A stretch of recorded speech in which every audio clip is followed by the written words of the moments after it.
finally back. I'm doing my hair tonight, and I figured why not take you all along with me for this. So before I get into what I'm using tonight, I've had my hair like this for a while now, and I like the color that it is, but I figured it's time to change it up.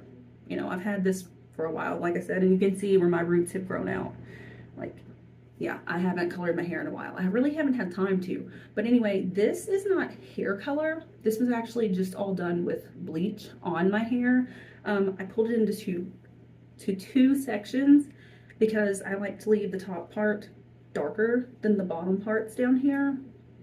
And if you look, you may not be able to see it on camera, but like the bottom is actually a lot different color than the top. It's not like bad, you know, but I do my tips a little bit lighter on the bottom layer, and then I do above it because it's like an ombre on the bottom layer, and then I have my top layer.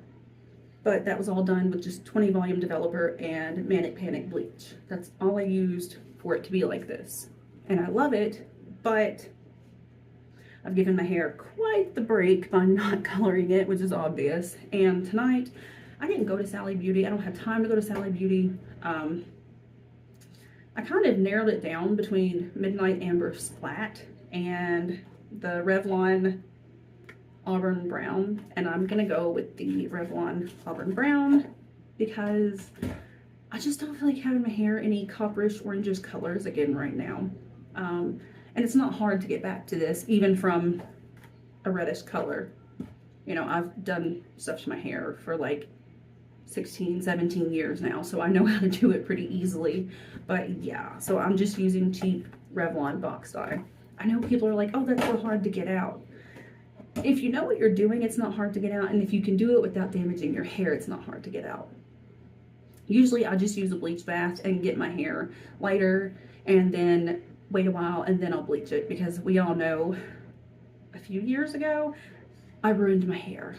Okay, you all were there for it. It's somewhere on my YouTube, me explaining what happened. So yeah, that wasn't really my fault. I had used something different. They changed the ingredients. Something happened. I don't really remember. I didn't even have it on very long, and it ruined my hair. But yeah, I'm gonna go ahead and start opening this stuff, and I'll show you all again. I'm in the bathroom, which is probably obvious, but you know, my littlest is asleep in his room, and then the older two are playing games with their friends online.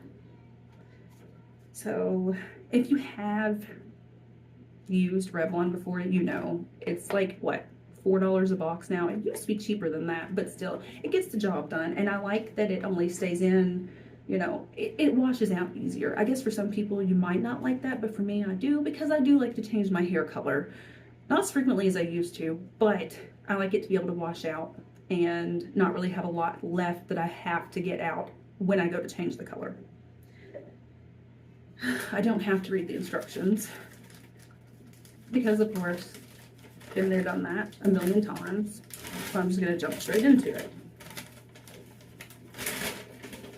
And while on the subject, like, does anybody else break out when they use black hair dye of any, like, any brand of the black dye? Anytime I do my hair black, I don't know, I just, like, my scalp itches worse and everything. So I've not really done my hair black in a while because of that. And it's only the black hair dye that does it. And I've actually read that there's people that have an allergy to certain things in certain black hair dyes.